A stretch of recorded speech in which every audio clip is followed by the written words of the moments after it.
Cool trivia for you. But right now, here we go. The gate has dropped on that 65cc 7-9. Elliott Bosher out front immediately. Jackson Vick on that number 70 machine was right there with him, and Easton Graves as well. But take a look at this. Is that the number 44? That's Nolan Ford. Nolan Ford goes from about the 5th position on that whole shot into the number 2 ride in the 2nd turn. We have the technology. I love it.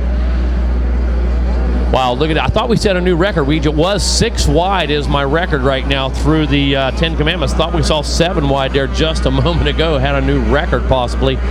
But all of our 65 riders making their way through the 10 Commandments right now. Everybody on 2 wheels headed back into Storyland. Bosher with a great gate drop. Applied the throttle perfectly, found fantastic traction in this perfect soil, and here we go back into Storyland. It was the 44 I mentioned. Nolan Ford put the pressure on right away. Ford now, he's coming under pressure. Looks like that might be the number 6 of Gage Brown putting the heat on Ford already. Oh, a couple riders tangling. Is that the 44? Oh no, how does that happen? Run right into him. I believe that might be the 15. Yeah, that was Braxton Mess that got held up right there in that inside corner. So a bummer for him on the opening lap.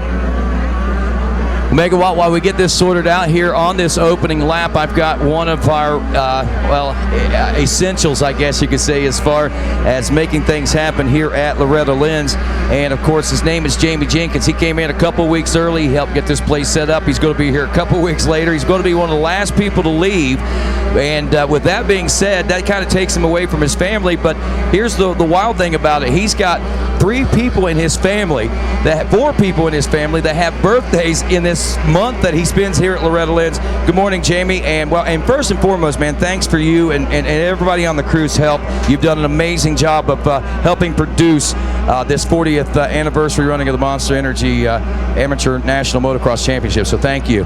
You're welcome, Rodney. We do it for the fans and the riders, you know, but I want to take a second just to wish Zach, my youngest buddy, 20-year-old today. I want to tell him happy birthday. My oldest son, Tanner, he'll be 23 on the 12th.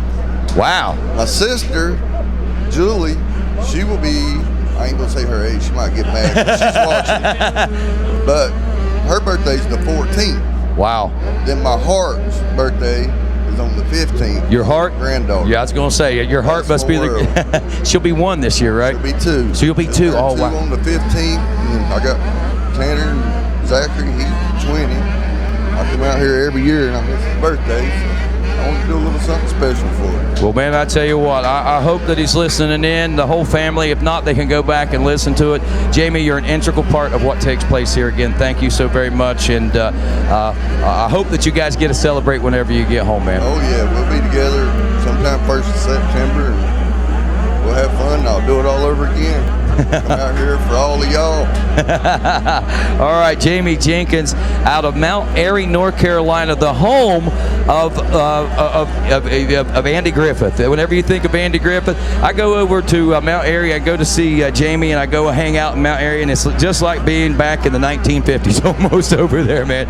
I think it is awesome. But Jamie, again, man, that's awesome, and we look forward to many more. I hate that you have to be away from your family, but I'm glad to have you at the same time. I'm glad to be here. All righty. Jamie Jenkins, once again, happy birthday to the family. And I also want to send out a shout to your pops, Buddy. Buddy Jenkins also, who's watching right now. He's been a little under the weather. We certainly send out prayers and thoughts to him and hope for a speedy recovery and get him back out here to the racetrack real soon as well. Megawatt, we got 1 lap down in this one in this 65cc 7 to 9-year-old class. We've got a great battle going on. Timmerman is all over Bosher, and Vic also right there in the hunt as well. Timmerman put in a really good second lap there. You see him checking through. Maddox Timmerman indeed taking the lead from Boucher. A 2:21 on that lap, so the fast lap of the race. Maddox Timmerman 2:21.9. Boucher a 2:24.2. Jackson Vick a 2:25.3. In that third position, Gage Brown a 2:23.6. He rides in the fourth position. Easton Graves a 2:27.4. Tace Morgan, he rides in that sixth spot. Sawyer Geik in the number 7 spot. Nolan Ford now in 8th. Cohen Chilton in the 9th position. Brayton Craiglow rides in 10th with Colt Martin in 11th. Travis Schneider in 12th. Braden Comerford in 13th. Jax Williamson in the 14th position. And Carson Whitman rounds out the top 15.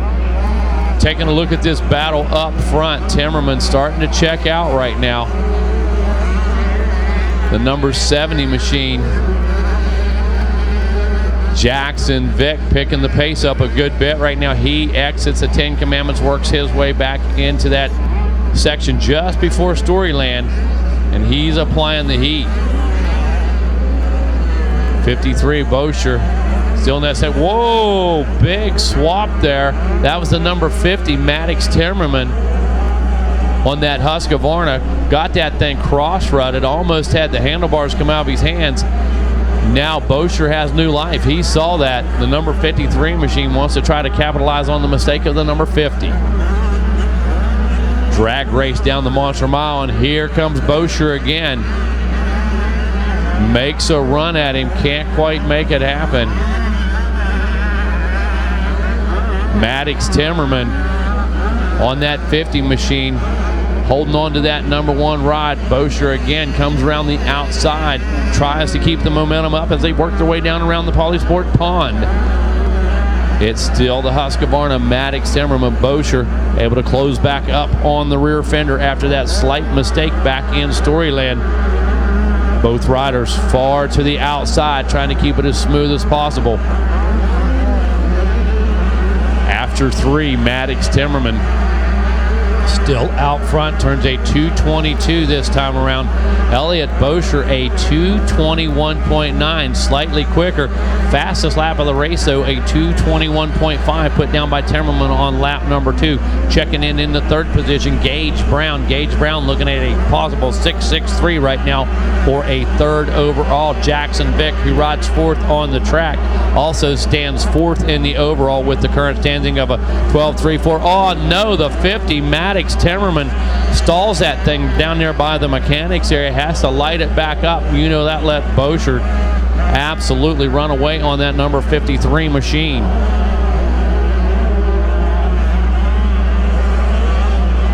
So Maddox Timmerman have to gather it back up here on the number 50. This thing only separated by a point. That was so big. Boucher looking at a 2.12 with 5 points. Maddox Timmerman sitting on a 3.21 right now with 6. So that flip-flop was huge for Maddox Timmerman.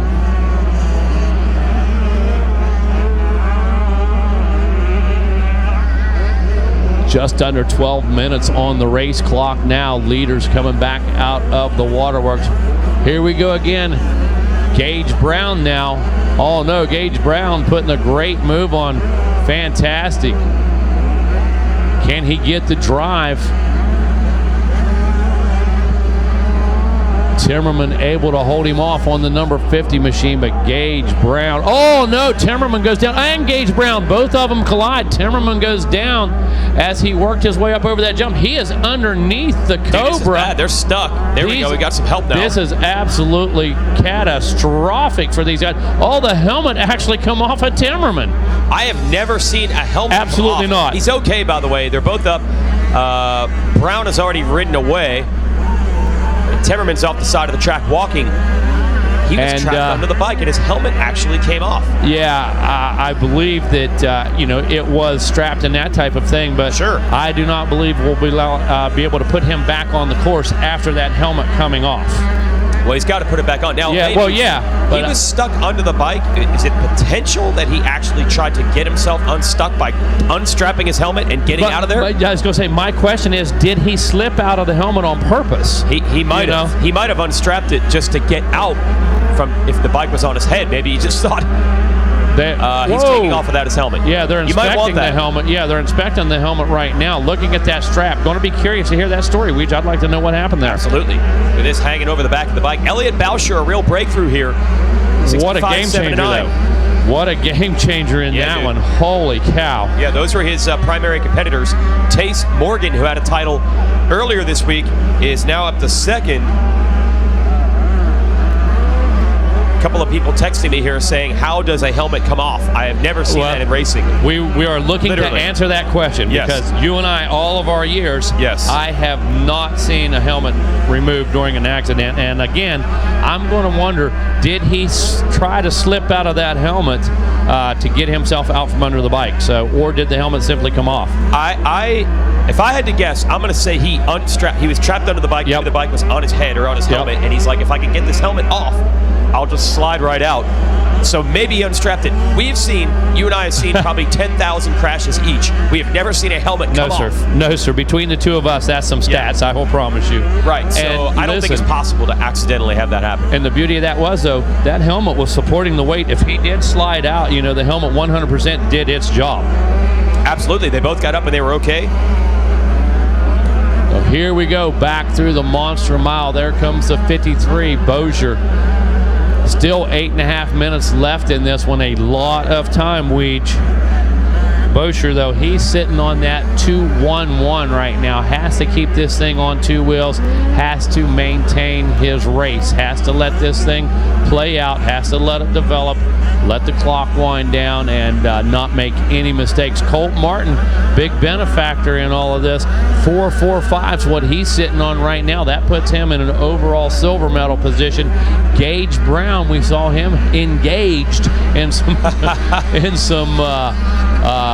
great racing and passes here. There's Gage. We're looking at him right now on the Brown was screen. the other one involved with that crash. Exactly. He got up and going. He's still third. So he's able to maintain that bronze medal position with a possible 6.63. So Elliott Boucher sitting on 2-1-1 scores. Tace Morgan, who I mentioned had a title earlier already this week. Tace Morgan is now looking at a 133.2 scorecard. Wow. So here's what's cool, this 65-7-9 class. This is really where it starts to, I guess I'd use the term, be legit, because there is not a great track record for 50cc championships resulting in pro race wins 15 years later. Oh, it's ask kind Michael of a Lessie. roll of the dice, random, luck of the draw thing. Yeah. I think our buddy Brett Smith, if we went fast, if I remember this right. We went fast. So we've had 40 years now of the P-Dub shaft drive oil injected class here. If I remember this right, he says, I think there are only maybe 3 riders who won that title here that ever went on to even win a pro race. Let alone a title. Yeah, one race. It's like Cooper Webb, that's legit, and like 2 other guys that won a race. So, and you mentioned it as 2 other guys. So total. That tells you about the success of those 2 other guys. Yeah, 40. Yeah, I should. You would think the names would be obvious, right? And that's in 40 years. So winning on a 50 without clutches and gears, and a 6-year-old, you might mature 2 months earlier than the other 6-year-old, and you got a massive advantage. Those things tend to level out. When you start doing it on a 65, clutches and gears, 9 years old, it's a pretty true indicator of talent. Obviously, things can change, things can flip. We see it quite a bit when guys get on big bikes, especially in the 4-stroke era. Things really change when they get on 4-strokes and 250Fs. But bottom line is, if you're Boucher and you're Tace Morgan and you come out of here with titles, you are going to have a lot of teams talking to you. Yeah, what it does, even if you win the Open Pro Sport, 250 Pro Sport, there are no guarantees of your success in the pros. That is proven time and time again down here. But what does happen is it guarantees you an opportunity. Yes, somebody's going to give you enough help. You're going to go to that show. Does it guarantee you a contract? No, it absolutely doesn't. We've seen that before. Guys come out of here on their own, win a title. Nobody picked them up right away. And what it does guarantee you, though, Weege, is it guarantees you an opportunity to compete at the highest level and determine whether that is you or not, whether you are the next level. And the only guarantee is the guarantee that you will be able to put your wares on display, your skills on display at the highest level pro motocross.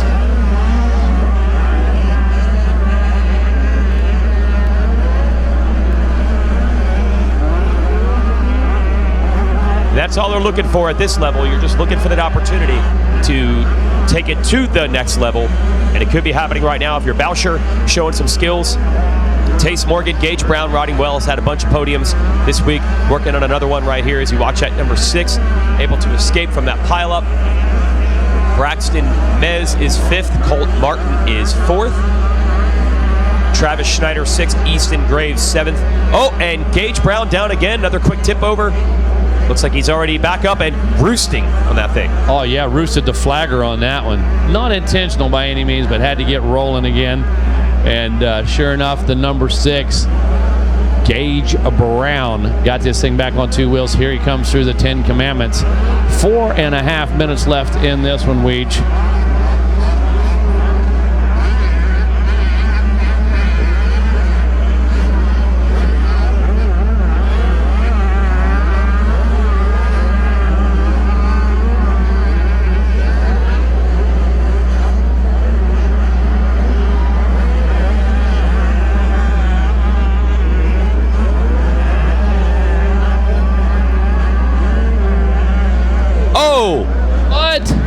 And that was a gas. That was rider. not Boucher, was it? No. It's number 12. Oh, I guess that was a rider a lap down. I was trying to figure out who was on a gas in a battle for position. He was not.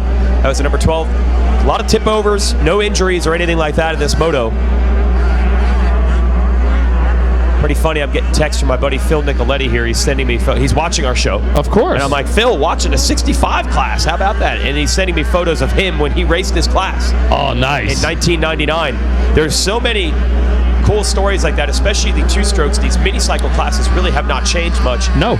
Through the years. I was talking yesterday to Big Tim Ferry, Evan Ferry's grandfather. Right. So Evan is now racing schoolboy on a 125, just like Tim did, going back 20 plus years ago.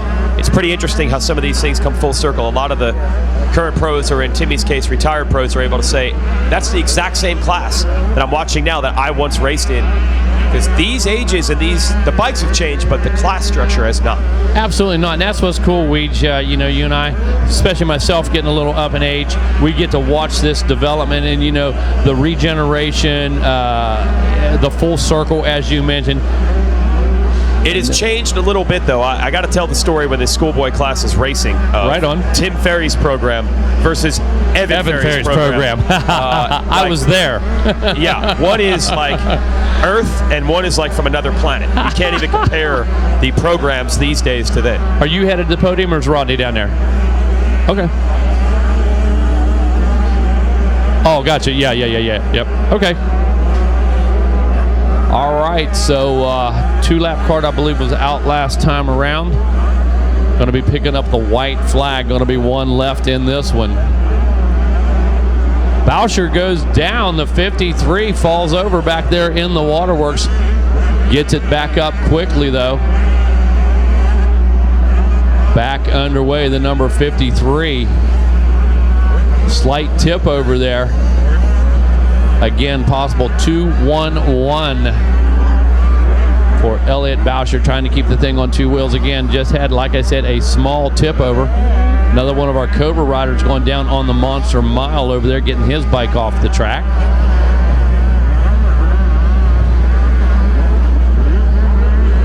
Time continues to wind down on this one, 65cc, 7-9. Coming up next, going to be our Super Mini 1 12-15, race number 19. Super Mini 1 12-15 coming up next.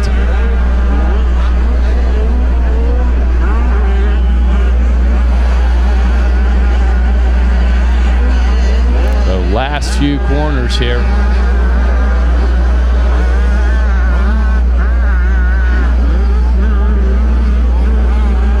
And white flag, I believe, is out now. Yep, white flag is out as Boucher made his way by.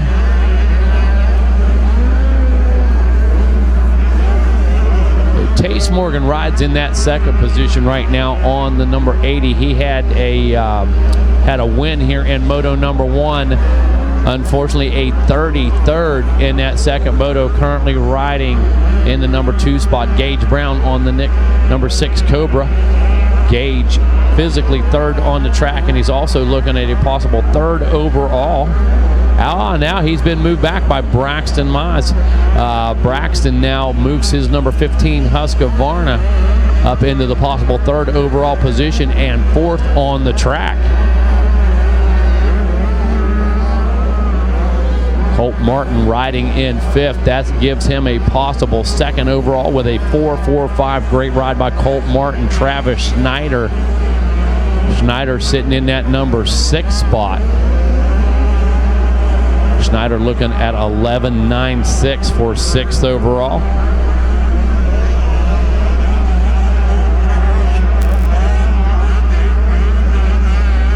There comes the 53, Bosher, coming through the waterworks one more time.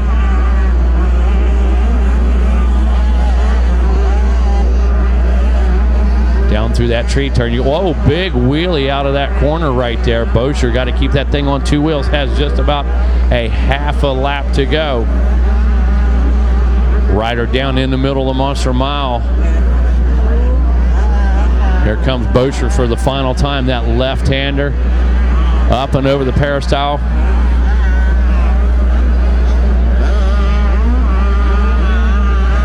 Back into view right in the middle of the complex right now by the Polysport Pond. There comes the number 53, Elliott Bosher. Working his way around that beach turn.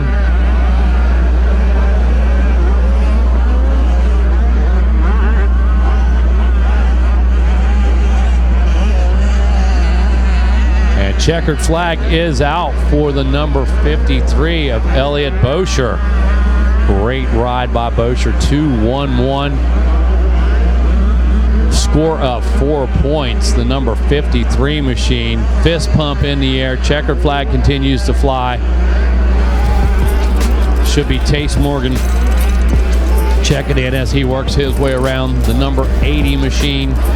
There he is. He checks in 2nd place. So Morgan going to go 1:33.2. Tace Morgan, Gage Brown on the number 6 machine. There comes Gage. He just checked in. That puts him in the number 4 ride for the moment, 6.63 with 15 points.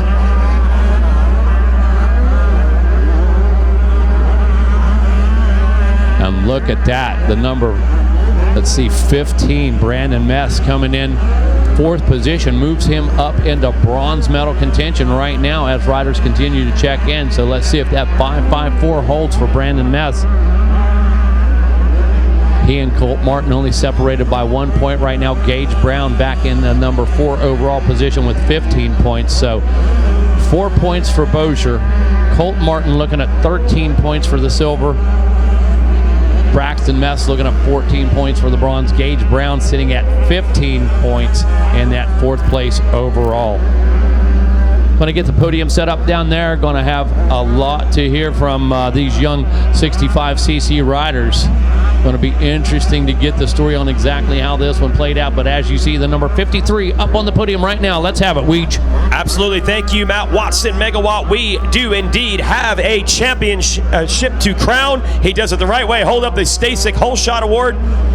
He's got the gold medal, and he will have the number 1 plate. Let's hear it for Elliott Bosher. When you were coming in here to Loretta's, is this what you were thinking? Was it title or nothing? Did you figure you'd have this performance, or did you surprise yourself a little bit this week? Yeah, I thought I had it. All right, where are you putting in the work to get this fast? Real deal. All right, what kind of work do you do? I mean, how many days a week do you go riding? Most of the week. Almost every day? That's what it takes. Okay, who do you want to thank for this title? I'd like to thank the good Lord Jesus Christ for keeping me safe. My mom, my dad, James from Motorsports, Real Deal, Kevin Windham, Jerry Burkhart, Dunlop, my grandma and grandpa, 100%, Fly Racing, everyone else, thank you so much. There it is, your champion, Elliott Bosher.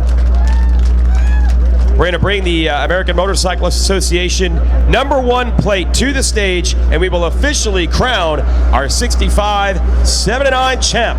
Once again, let's hear it for Elliott Boucher. All right, he did it all. Wins the Moto, the Stasic hole shot, the #1 plate, and the Moto scores were strong throughout the week. Elliott, you can go hang out, and then we'll shake some champagne in a moment. But we do want to talk to our second and third place finishers. So if Tace Morgan wants to come on up, we'll give out the silver. Gage Brown, who collected the bronze.